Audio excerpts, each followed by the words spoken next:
Welcome back to another episode of Root Nose. Howdy, y'all. Wes, man, I got video from you this weekend. Tell me about, it'll be an update for our listeners too a little bit because you had some adventures that weren't always possible. That's right, yeah. We told our listeners about all the misadventures with the DMV and my daughter getting her license. And spoiler alert, it happened.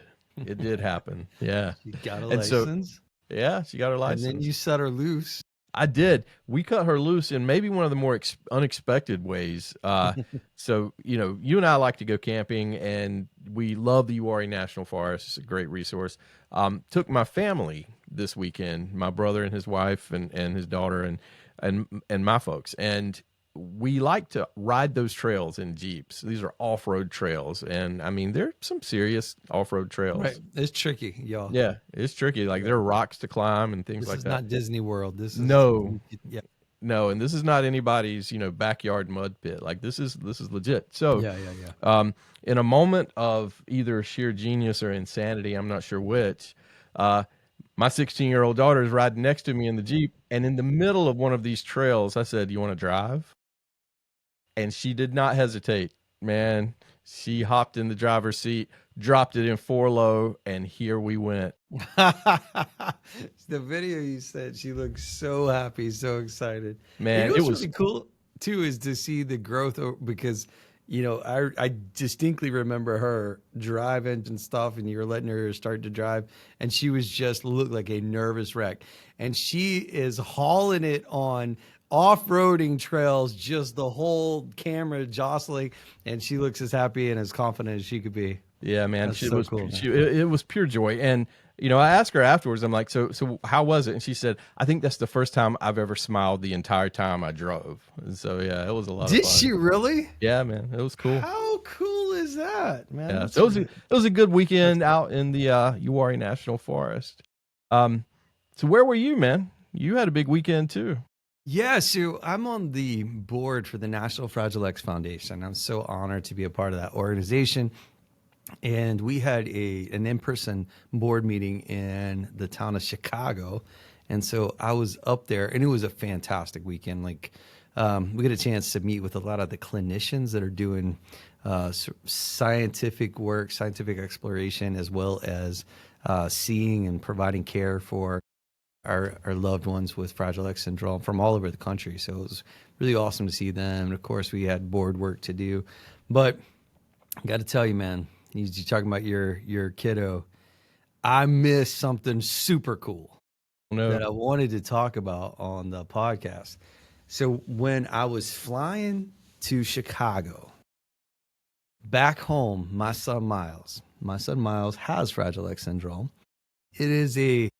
It creates for him an intellectual disability, which means that there are a lot of things that are tough for Miles that come easily to other folks. And what has been such a dream, I cannot tell you how much I appreciate the middle school that he is going to, because they have been, to a person, just fantastic with him. The administrators there know him. They've just been so supportive. But the theater arts teacher there designed this little school play that they were giving to their classmates, to other middle schoolers. So it was like an assembly kind of during the day thing. And the theater arts teacher not only allowed Miles, made provisions for Miles to participate, he had lines, like he was a full participant. And what happened was she sort of stood off to the side and would like feed him lines. And then he would say them in like a boisterous, like animated way. Yeah. And it was so awesome. And the reason I know it was so awesome, even though I wasn't there and I hate that I've missed it, the reason it was so awesome is that I got all these videos from different people who were there. Who were like, oh my gosh, your kid was amazing. You got to see this video. It was so cool. He kept everybody smiling. He was on the stage with a bunch of non-disabled peers. So he's up there with his intellectual disability, participating with kids who are typically developing. But they were talking about how much the typically developing kids that were a part of this play as well had fun with it because of Miles' participation. And then I That's was cool. getting texts and messages from other parents who were there. They were like, oh my gosh, it made it so much fun that Miles was participating. And it occurred to me, man, one, it broke my heart because I Sure. wasn't there. Yeah. Two, my heart was overflowing with joy Yeah. because he did so well, and I do have all of these cool fragments that people were kind enough to send me of what happened. But three, it made me think. This is a perfect example of when we create the conditions where we can include people who have traditionally been excluded. It makes the world better for everybody. And that sounds like a grandiose statement, but just in this little microcosm of it, Miles participated. And because the teacher took the extra effort to give him a chance to participate, when you and I were coming along, kids like Miles were in some basement somewhere And they and they were not never. seen and they were not heard by That's the right. general population. And that's That's just exactly the right. unfortunate truth of the matter. Yeah. I But distinctly remember that. Yeah. yeah, and you don't have memories of kiddos like Miles participating in things like that. Like you didn't see it, No. and because she took what was in fact extra effort to be on stage, feeding him lines and figuring out how that was going to be supported, everybody that was involved in it had a better day. The performance was more valuable to the entire theater worth of people. And it's just a great example. There's this thing that, in this kind of work that you and I talk about all the time called universal design. That's right. And a great example that everybody can relate to. In fact, so when I got to Chicago, I was watching these videos on a train because I landed in O'Hare and then I had to take a train into where the hotel was. And when I got off the train, I had about, I don't know, maybe like a 3-block walk. And I had a suitcase, a roller bag, like most of us travel with when we're flying. You know what I was really grateful for, man? Wheels on that suitcase. All right, fair enough. I haven't been lifting too much lately. You're right. Curb cuts. Now the Yeah. Yeah. curb No. cuts weren't designed for me. No. That's right. Curb cuts were designed for people in wheelchairs. These are the little slopes that are created that allow people in chairs to be able to navigate cities. And as it turns out, fools who are trying to slog their 50 pounds suitcases of from the train Yeah. to the hotel. It worked. It made my life so much better that somebody had the foresight to design these sidewalks to have curb cuts. By the way, man, do you know how it feels like curb cuts have been around forever? Do you know when you miss them the most? Because you don't notice them as an able-bodied person until they're not there.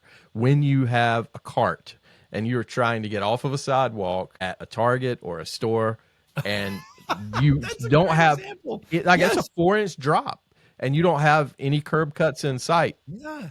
So Yeah, this is universal design. Oh, that's and right. so I just looked it up because I thought we might talk about this. Curb cuts were a part of George H.W. Bush's Americans with Disabilities Act.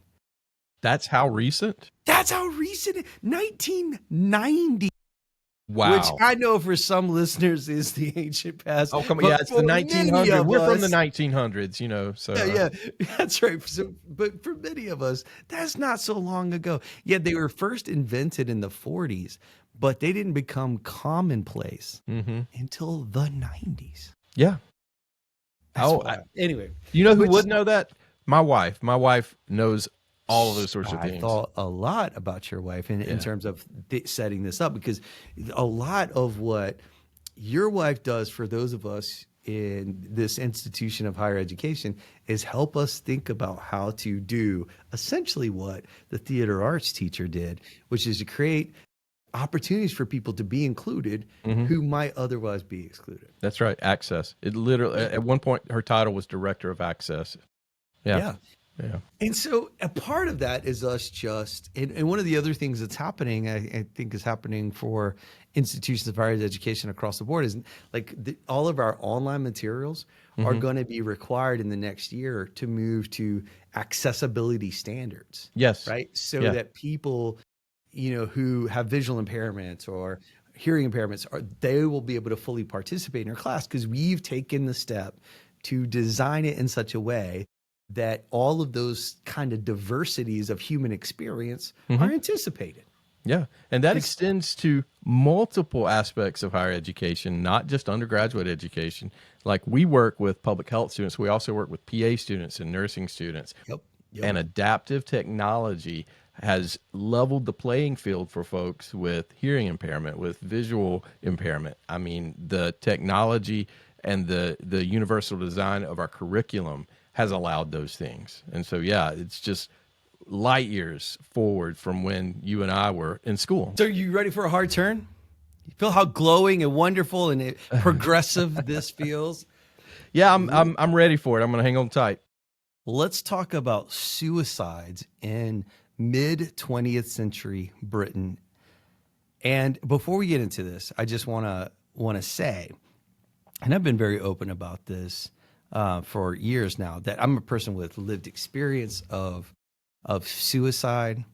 And I just want to put that warning on this conversation. It is not going to be the most intense emotional discussion of suicide, but if you're a person for whom this is triggering, you may not want to listen to the next little bit. You just want to take care of your own needs and think about that because we are going to talk about suicide a little bit. That's a good But I word. was I was talking about suicide and working with our students, and I was telling them the story.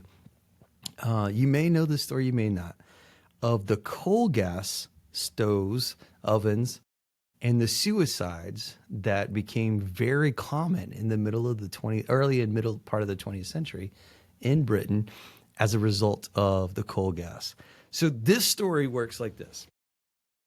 Back in the early to mid 20th century, people were using coal gas to fuel stoves and ovens, which meant that you were piping into your house essentially carbon monoxide. Like it was like this, if you're burning it off, you're fine. But if you didn't light it, then what you're pumping into your house is a very lethal gas. Hmm. And as a result, people increasingly over those decades in the early part of the 20th century and into the 1960s began to use that gas to end their lives. And so it became a key part of the suicide issue in those countries. And it was really troubling because you saw for both men and women an increase in suicide. And the ovens themselves are like this coal gas became the majority of means. Like so it became the Hmm. means of the majority of suicides. And then something happened. In off the coast of Britain, there were discovered these deep reserves of natural gas. Now, natural gas, you may or may not know, listeners, does not actually produce um, carbon monoxide in the same way. So all of a sudden, the gas that we could use to fuel the ovens became a much less lethal substance that we were pumping into houses. So what do you think happened?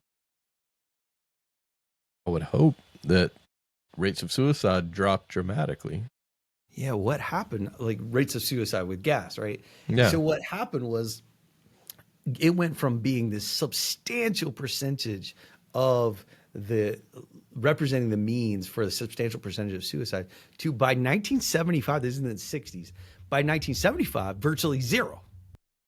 Virtually nobody died as a result of the gas that was coming from their kitchen.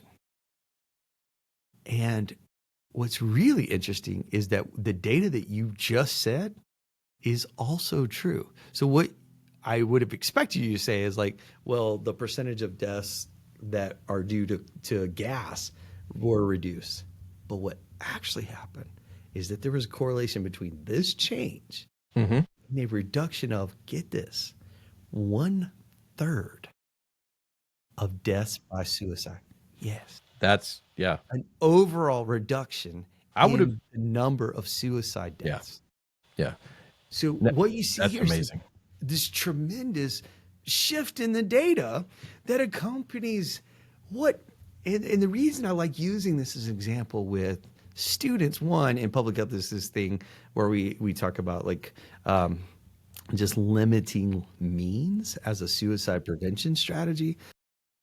So there's a lot of discussion, for instance, about firearms Hmm. and how we might limit access to those as lethal means. But this is a pretty gold standard example of the impact of limiting means, but it also is a pretty good example of all of a sudden there's this technological change, the structural change Hmm.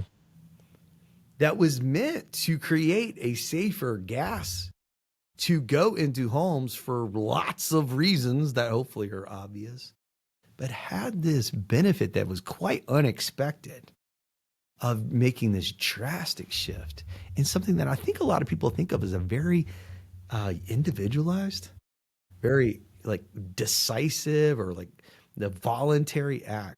Right. The assumption that if that means is not available, they will choose another means. Precisely, my brother, right? That if this thing didn't have the effect in the data that we saw, what you might have expected would be that there would be substitution. There are other ways. And as you rightly said, we didn't actually see this. So what that means is that there are people who experience the conditions that might have otherwise led to suicide, but our structures had care in its architecture rather than harm. And I've started to play around with this idea that I kind of match up with universal design. That we did a podcast episode, I don't know, maybe six episodes back or something like that on racism. Hmm. And we talked a lot about these stories of racism. And one of the terms for that kind of thing is structural violence. Like this idea that there are these quiet ways in which structures separate us from our potential in ways that are discriminatory oftentimes, and et cetera, et cetera. But these like quiet structures of violence. What if we set about the work of public health to create, instead of architectures of harm, to replace architectures of harm with architectures of care? Hmm. What if we created not systems that assume able-bodiedness and sound mind and emotional stability, but rather assume all the fragility that is true of the human experience, right? All of the different type, the spectrum of things that you experience, that I experience, Hmm. good days, bad days, hurt days, sick days, all of those kind of things. What if our architectures, what if our structures, instead of being violent, harmful, what if our structures were structures of grace? What if we had structural grace in the way we design everything from education systems like Miles' wonderful theater arts teacher to the way in which we create the fuels for our lives? And that these examples are examples of what could be possible with structural grace. It's a beautiful thought. And my mind is sort of racing with that because when I think about the structures that exist and the mechanisms we use for design and decision making and policy making, how often is that discussion heavily involving things like accountability and personal responsibility and those sorts of, what arguably could be weaponized methods of structural violence. And that's often what happens. I think it's a completely different mindset. I mean, you and I talk often about we can approach health from the deficit lens and Mhm. talk about pathology, and we need to understand origins of disease and origins of harm. But what about turning that on its head and talking about origins of health, right? Sort of Yeah. this salutogenesis approach to Mhm. things. And so this feels born out of that to me. Is that where you're sort of coming from with it? I think it absolutely is that. And, I've been really excited about the work of my friend Gary Gunderson and Teresa Cutts and Jim Cochran around the leading cause of life, which is another expression of that. And I think these things are tied in, and I think it's important to move in that direction. I think it's also something that I think it's related to behavioral economics. I mean, again, I feel like a super geek in a lot of this conversation because I keep pulling these things from different areas of science and public health. But behavioral economics assumes that humans are not rational all the time, Hmm. that we are not the logical decision makers of sound mind. Like, it just doesn't assume that.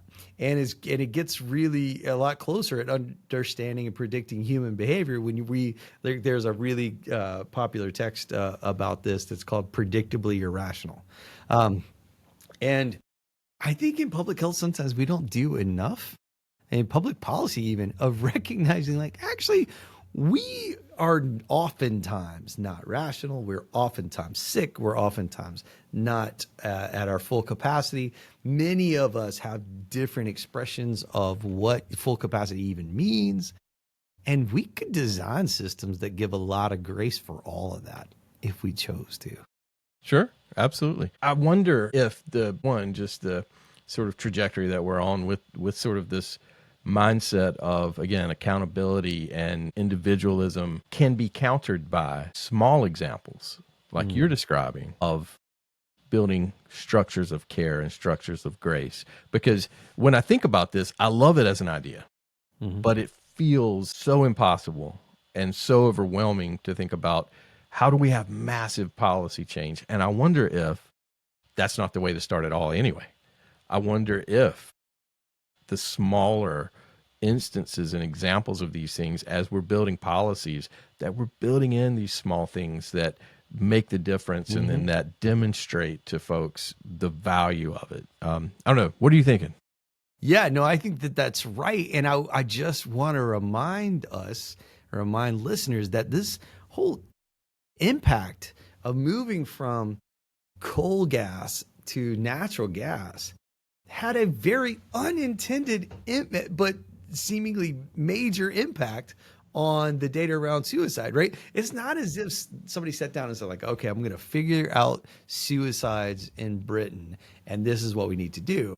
So I think, to your point, one of the things we can be very conscious of is positive deviance. Like, when do we see examples of really cool things that come about because we've shifted systems in ways that are more about grace and less about violence? And what are those outcomes? And then how can we learn from those examples and maybe try to be a little bit more intentional in the future? I think that's a great starting point, because they're going to be awesome theater arts teachers that are our examples in the microcosm. And then there are going to be really cool systems things like curb cuts Hmm. and the transition to natural gas that can be lodestars of some sort that help guide us in our thinking about designing these systems.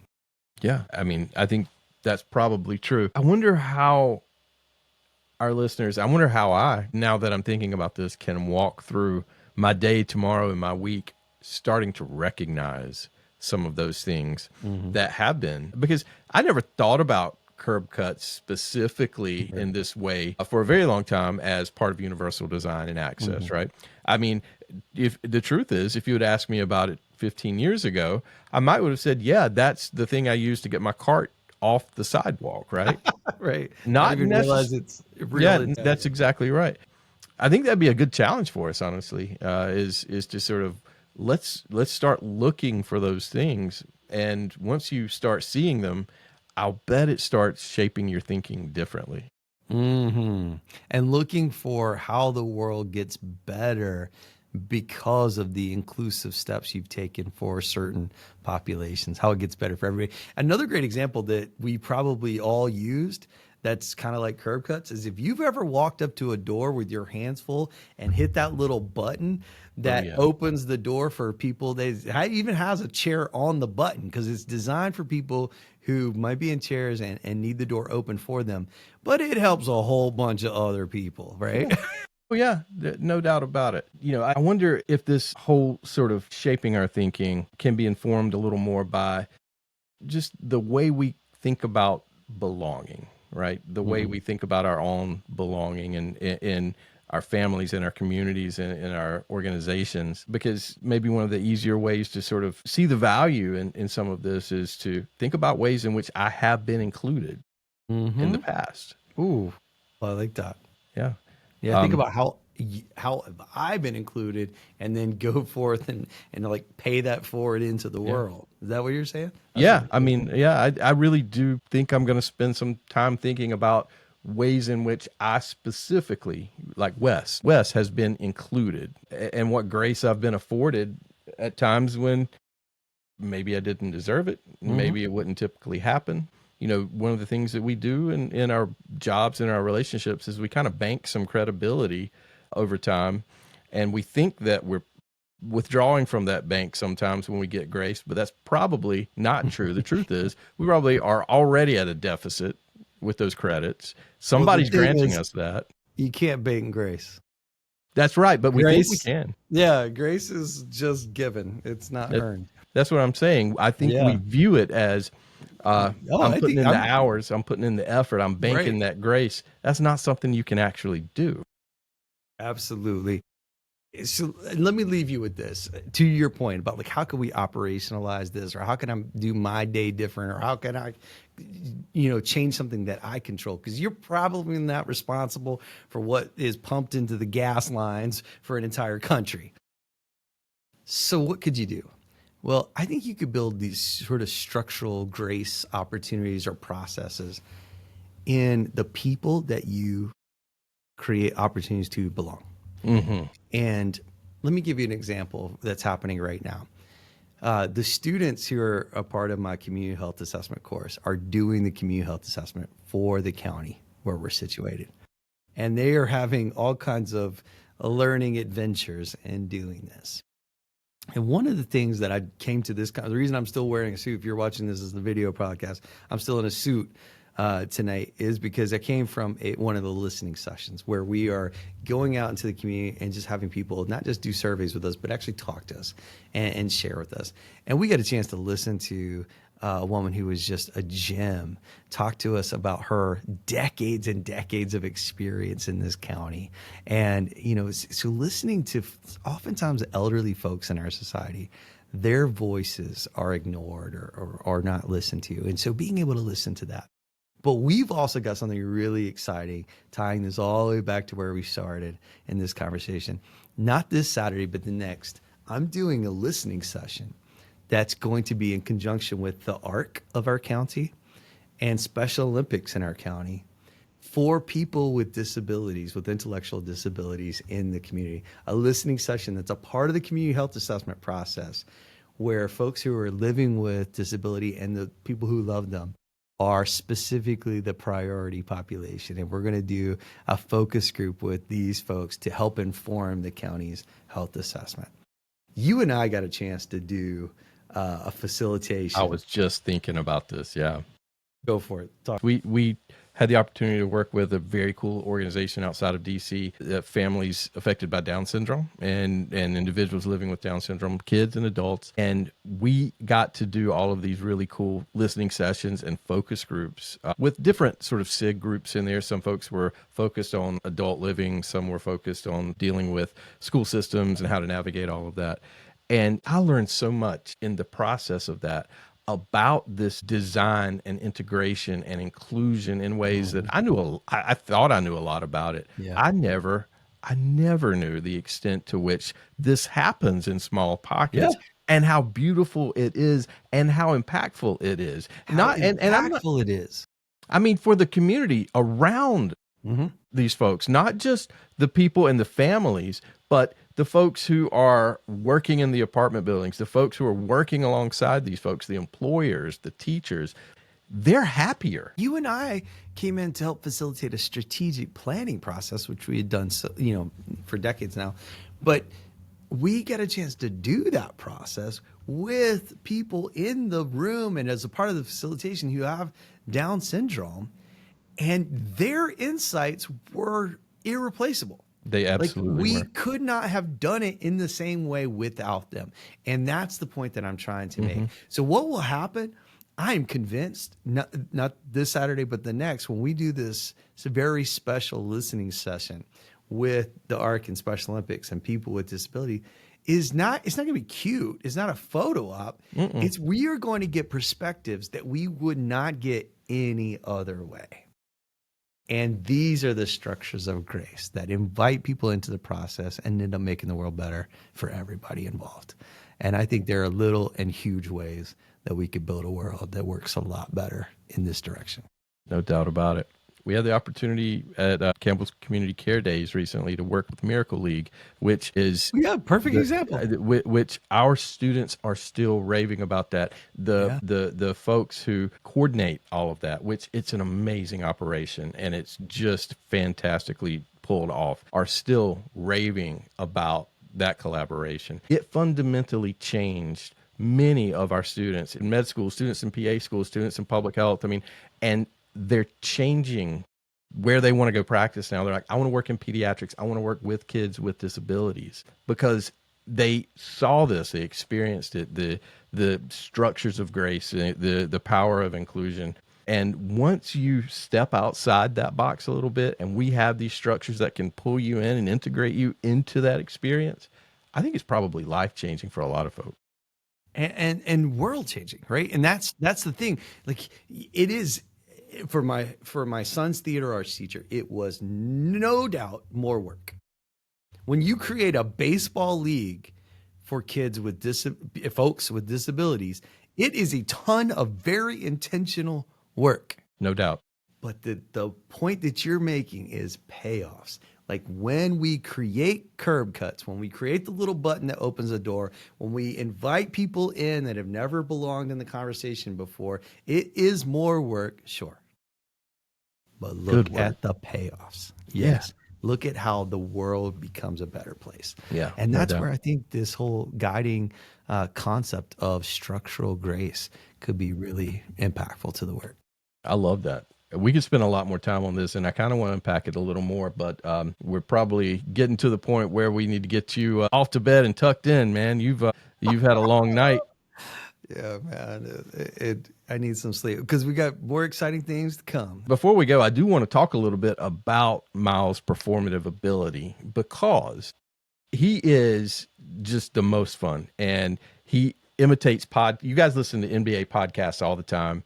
And I get little videos of Miles like talking about LeBron's, and he's got really good points actually. But one time, Miles played me so hard. I want to tell this story really quickly. We were camping at Uwari. You brought Miles. I didn't know where you were going with this. This is a great story. Yeah, Miles is a great actor because he played me so hard. He had a little bag of snacks, looked like Cheez-Its and like a little mix of stuff, right?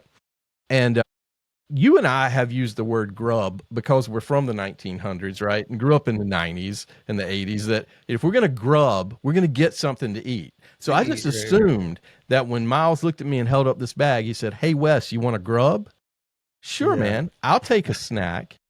And what I got a handful of were Cheez-Its and pretzels, and shoved it in my mouth, and it was not Cheez-Its and pretzels alone. There were dried grubs in it because Miles had been watching The Lion King and just loved Timon and Pumbaa, and that whole scene where they're eating bugs. And so, and he laughed so hard. My man played me like a fiddle. Yeah, no, it's that's what was so great about what the teacher did, because he does have this like ham kind of quality. Like he enjoys having people laugh and but he also is really unsure in these situations. No, I've seen those moments too. Yeah. So for her to have been so careful and thoughtful and planful about how to create an opportunity for him to contribute and to participate and for it to benefit the whole. That's what's so cool about it. It was good for him. It was good for his family. But it was good for a whole bunch of other people. Yeah, well, that's awesome, man. I'm glad you got the video evidence of it at the very least. It's a treasure to keep for sure. Maybe I'll put some little moments up on his Instagram if anybody wants to check it out. That'd be pretty cool. Miles on stage. Well, Wes, Oh, it it's has my come to that turn. time in the podcast. What is Hmm. a detour worth taking, my friend? Well, I'll just go back to the one that we took this weekend, and I want to point out a couple of things. One is, if you're lucky enough to live in an area where you have the natural resources like a national forest, Mm, take advantage of those things. You may not realize the amount of revenue that those things actually bring in. I mean, they're not costly to attend, they're not costly to hmm support, but they do bring in a great amount of revenue to a state and mean a lot in terms of jobs. It being a national forest and with the current shutdown, we were kind of worried that it wouldn't be accessible. And I just want to give a shout out to the folks who were there volunteering to keep it open. Folks who Oh just my, are yeah. they're They're they're working picking up without pay. trash, they're Yeah. working for free, they're volunteering, they're trying to give some relief to the skeleton crew that is left. Oh, And wow. so, as much as a detour, go and support, your national forests and those sorts of things. Huge shout out to the folks who are stepping in and filling the gap. It really means a lot. That's super sweet, man. Yeah, one of the gifts of COVID, and there weren't many. I mean, it was mostly just awful. But I've heard many people in natural resources talk about how COVID sort of push of us to get Get outside, out. which Yeah, like we both experience. we It did. really has not tailed off. Like those spaces have continued to have these much larger than pre-COVID sort of audiences and participants and hikers and all of the stuff that happens in these national parks and forests. And so that's encouraging. And yeah, I think you're right. In this particular moment, just appreciating all the work that goes into us being able to enjoy it. Yeah. Speaking of, in a couple of weeks, we are going to record a podcast from the National Forest. So I can't wait for this. it's going to be fun. We're going I to find a cannot cool wait. spot and set it We're up. gonna have And some guest spots with friends, and so this is gonna, yeah, it's a who good knows where teaser. it's going to go? Who knows? I mean, I have no idea what's about to happen. I I had no know idea what was about to happen tonight. So, hey, it worked out okay, I think. that is kind of the standard fare just in life, isn't it? Yeah. Yeah, yeah. All right, folks. It's been great to be with you again. Hope you enjoyed the conversation, and we will see you up the road. Yeah, yeah. Thanks.